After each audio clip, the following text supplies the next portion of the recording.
Alors aujourd'hui, je vais vous parler du rouleau à peinture. Bon, ça a l'air un sujet facile, mais le petit problème, c'est qu'il y a quand même des tas de rouleaux différents. Et encore faut-il choisir le bon rouleau en fonction de la peinture et de la surface. On peut commencer par la petite histoire du rouleau. C'est en 1940 qu'un Canadien qui devait penser que peindre au pinceau des grandes surfaces, c'était vraiment fastidieux, il a inventé le rouleau avec une peau de mouton qu'il a monté sur un cylindre avec une monture. Manque de chance pour lui, il n'a pas eu l'idée de déposer de brevet et le rouleau appartient maintenant à tout le monde. Donc un rouleau, c'est un manchon et une monture. La monture traditionnelle, elle est en bois.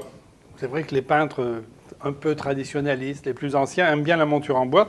Nous, on préfère la monture plastique, qui est plus facile à utiliser, qui se salit moins et qui s'use surtout moins. Alors, monture en plastique tout à fait standard, ou monture en plastique maintenant soft touch, c'est-à-dire qui tient bien, qui ne dérape pas. Et il y a même mieux, il y a la monture super légère. Celle-ci, elle est en aluminium, donc elle est vraiment extrêmement légère. Et dernière innovation, c'est la monture à démontage automatique. Mais ça, si vous voulez en savoir plus, regardez le test qui fait l'objet d'une autre vidéo. Alors le manchon est constitué d'un cylindre, un cylindre en plastique qui est recouvert de fibres, d'une sorte de tissu, on va dire, qui va prendre la peinture et la redéposer. Ces fibres peuvent être en général synthétiques, bien évidemment, et elles sont soit du polyester, soit des polyamides. Et on va surtout distinguer la longueur des fibres. Les fibres courtes comme ça, elles vont être destinées à poser une peinture brillante. Les fibres moyennes, elles seront destinées à une peinture satinée, c'est assez simple. Les fibres longues, à une peinture mate, et les fibres extra longues, à une peinture de façade. Donc on a vu pour la peinture de murs et plafonds que la longueur des fibres correspondait à un type de finition, brillant, satiné ou mat. Maintenant, il existe aussi des manchons spécifiques qui correspondent à des usages ou à des peintures très particulières. Par exemple, ce rouleau, ce manchon, est un manchon en mousse avec une couverture en mohair. Et il est particulièrement destiné à réussir les lacs, pour avoir cette surface parfaitement tendue qu'est une laque. Bon, là, j'ai un rouleau qui est baptisé anti-goutte parce que sa structure fait qu'il goutte moins, donc on va plutôt le choisir pour un plafond. Et puis on va avoir des rouleaux qui sont de nouvelle génération, qui sont des rouleaux en microfibre, qui sont plutôt destinés soit au vernis, donc vitrificateur, soit aux produits pour bois, qui sont des produits liquides. Alors on peut avoir des manchons très particuliers comme celui-ci qui ressemble à une peau de mouton et qui en fait est un manchon destiné aux peintures très techniques. Alors les peintures marines, les peintures bateaux, les anti-fouling, des choses comme ça, voire des résines. Donc manchon spécifique. Alors ce manchon est spécialement conçu pour la peinture de sol. Donc ces fibres sont pour la peinture de sol, mais surtout il est un peu plus long. Il fait 23 cm au lieu de 18 parce qu'effectivement pour peindre un sol, c'est mieux d'avoir un rouleau plus long. Là, j'ai un manchon qui est spécifiquement destiné à déposer de la colle. Donc, quand on dépose de la colle au rouleau, que ce soit sur un mur ou sur un sol, c'est un manchon à colle. C'est plus un manchon à peindre, c'est un manchon à coller. Maintenant, deux manchons qui sont spécifiquement destinés aux façades, aux crépis de façade. C'est des manchons en mousse qu'on appelle nid d'abeille. Un manchon fin pour les crépis fins, un manchon grossier avec gros nid d'abeille pour les crépis plus grossiers. Alors, une innovation technologique, c'est le manchon recouvert de téflon. Alors pourquoi recouvert de téflon? Parce que le téflon modifie la prise de la peinture et sa redéposition. Ça permet de peindre plus vite et plus efficacement. Et pour finir, un rouleau, c'est un vrai rouleau, c'est pas un gag, c'est le rouleau à peindre les tôles ondulées. En une seule fois, vous peignez la tôle ondulée. Alors un petit conseil avant d'utiliser un rouleau, comme d'ailleurs quand on utilise des pinceaux, c'est de frotter le rouleau pour faire tomber les petites fibres qui tiendraient mal. Alors technique à sec, qui marche en général assez bien. Sinon, technique humide, je mouille le rouleau, je le laisse un peu égoutter et je vais frotter sur une surface un peu absorbante pour faire tomber les fameuses fibres. En revanche, là, il va falloir attendre que le rouleau sèche avant de peindre. Avant de continuer sur le choix des rouleaux, oui, parce qu'il y en a encore à vous présenter, je vais vous faire un tout petit rappel de l'utilisation du rouleau à peindre. Alors la peinture a été mise dans un seau, mais qu'on appelle un camion. Les professionnels appellent ça un camion à peinture. Et je vais installer mon rouleau dans la peinture. Je le remplis. Et je l'essore. Vous savez, il y a une espèce de grille. On peut même rajouter une grille d'ailleurs. Là, il y a une grille le long du camion. Et je garnis mon rouleau de peinture de façon régulière.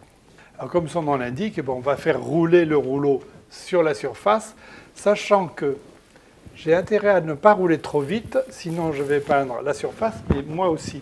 Donc on roule régulièrement et on déplace le rouleau de façon à répartir la peinture sur la surface. On peut éventuellement croiser, se déplacer un peu. Je vais ensuite recharger mon rouleau pour continuer la peinture.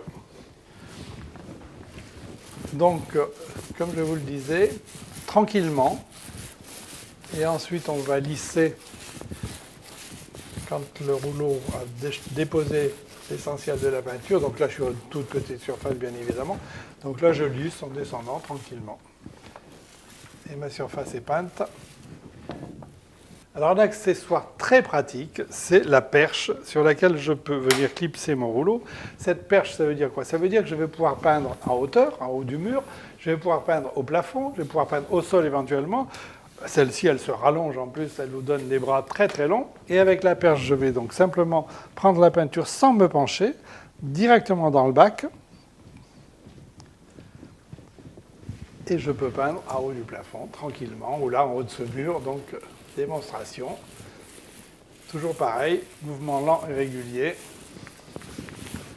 Alors le choix des rouleaux n'est pas tout à fait fini parce qu'il existe aussi des petits rouleaux, des rouleaux presque miniatures, pour les petites surfaces. En particulier, des rouleaux qui sont les plus anciens, qui sont des rouleaux en mousse. Et là, il y a une particularité, c'est ce rouleau-là, qui est un rouleau destiné à peindre les angles. Vous voyez, comme ça.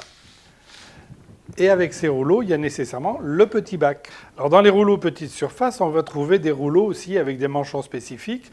Celui-ci, par exemple, est fait pour le vernis, celui-là pour l'acier, assez curieusement, ça pour la peinture acrylique et celui-là pour les peintures brillantes. Alors il y a aussi des rouleaux spéciaux. Celui-ci qui est un manche extensible avec 2 réglages, ce qui va me permettre d'avoir un manche plus long et de peindre en haut d'un mur sans monter sur un escabeau.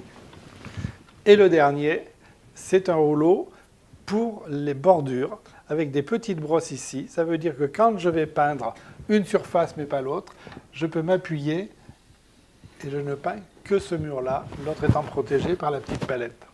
Alors je vais aussi vous présenter des outils qui ne sont pas vraiment des rouleaux, mais qui sont faits un peu de la même façon, c'est-à-dire que c'est une mousse qui est recouverte de poils ras. Alors ce sont des tampons à peindre qui servent en particulier pour les petites surfaces. Je trempe le patin. Je les sors ici et je peins. Alors j'ai pris le patin petite largeur pour peindre cette lame.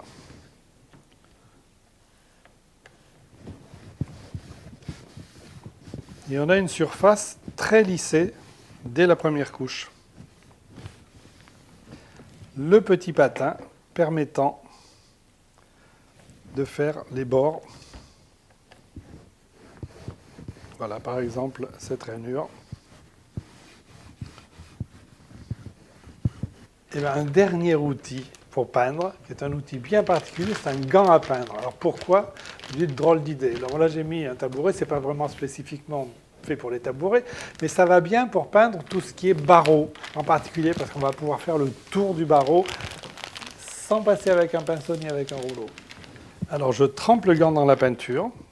Vous voyez, c'est assez impressionnant. Et là, je vais peindre mon barreau.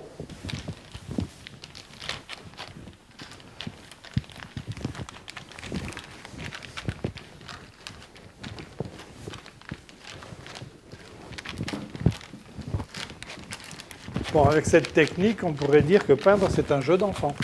Maintenant que vous avez choisi le bon rouleau, il ne vous reste plus qu'à peindre, avec peut-être une pensée pour notre inventeur canadien de 1940, pourquoi pas.